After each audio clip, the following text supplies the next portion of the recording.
देखिए, ये जो सरकार की जो बिहेवियर रहा है, इनका अप्रोच रहा है, ये बिल्कुल ही क्लूलेस हैं।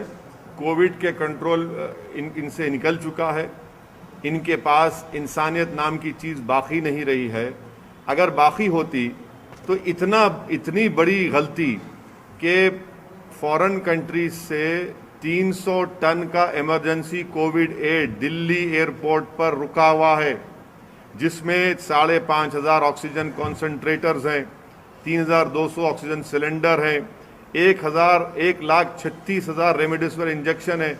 अरे भाई, आप इसको अगर दिल्ली में दे देते, 5 किलोमीटर है, जहां पर अस्पताल में ऑक्सीजन नहीं मिलने से डॉक्टर्स मर रहे हैं, पेशेंट्स मर रहे हैं, कर्नाटका में मर रहे हैं, आखिर 5 दिन आपको क्यों लगते हैं?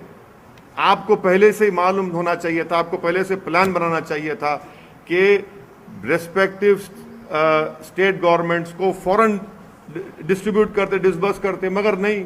लोग मर रहे हैं ऑक्सीजन से, जिसको भारत में लोगों को ऑक्सीजन कॉन्सेंट्रेटर की ज़रूरत है, सिलेंडर्स की ज़रूरत है, मगर दिल्ली सरकार जो है, दिल्ली के बादशाह सो रहे हैं अपने। इनको कोई पता ही नहीं है। कोई बोलता है एम्पावर्ड ग्रुप ऑफ मिनिस्टर्स, कोई बोलता है कि और मिनिस्ट्री करेंगी।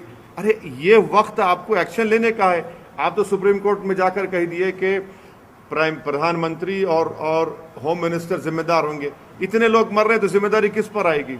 कहाँ गया प्रधानमंत्री का वो स्टेटमेंट के अगर किसी गाड़ी के टायर के नीचे एक कुत्ते का बच्चा भी आता है तो हमको तकलीफ होती है? यहाँ तो इंसान मर रहे हैं। शमशान घाट में जगह नहीं है जलाने के लिए, लकड़ी नहीं है, क्रेमेटोरियम जो गैस के हैं वो खराब हो जा रहे हैं, कब्रिस्तान की ज़मीनें कम पड़ रही हैं। आखिर क्या हो रहा है हमारे मुल्क में? क्या ये गवर्नमेंट हरकत में आएगी, नहीं आएगी? कब तक प्रधानमंत्री से वीडियो कॉन्फ्रेंस से लेकर पूछते रहेंगे? अरे भाई, जमीन पे देखिए ना, आप जमीन पे नाकाम साबित हो रहे हैं। आपके कोई हरकत नहीं कर रहे हैं। आपकी सरकार दिख ही नहीं रही जमीन पर। आपकी सरकार सिर्फ वीडियो कॉन्फ्रेंस में दिख रही है, मगर जमीन पर तो कोई सरकार नजर ही नहीं आ रही। इससे हर आदमी परेशान है। कोई दिन नहीं जाता कि लोगों की आहें, उनका रोना, उनकी तकलीफ, कहीं बेड नहीं मिल रहा है, इक्विपमेंट की जरूरत है। अरे किस ये ऐसे वक्त में आप जीएसटी क्यों लगा रहे हैं उन लाइफ सेविंग इक्विपमेंट पर? निकालिए जीएसटी को, एक टाइम तक निकालिए।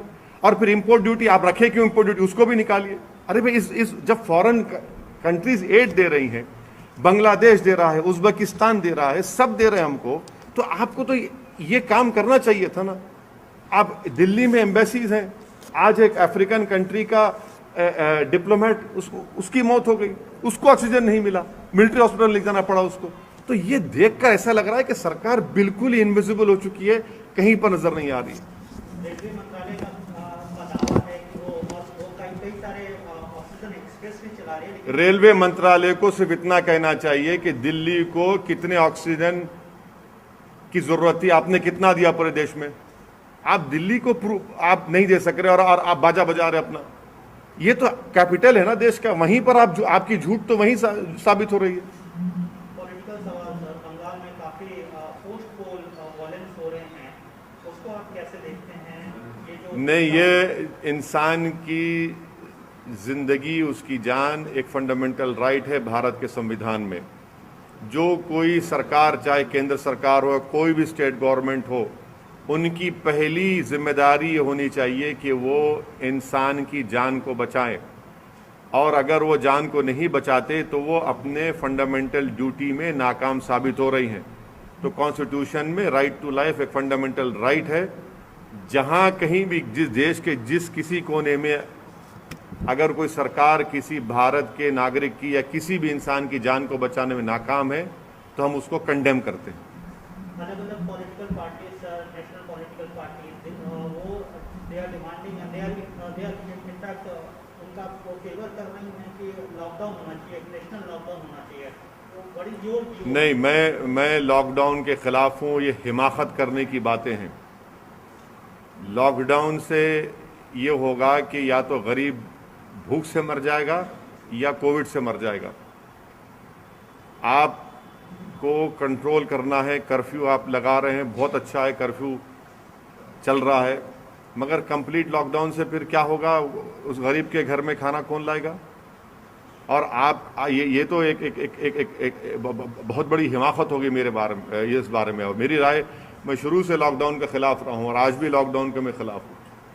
Still, several states, including Telangana and Andhra Pradesh, have not yet started vaccination for 18 to 45 years. See, the thing is that the central government is not giving vaccines to the respective state governments for people who are even above 45.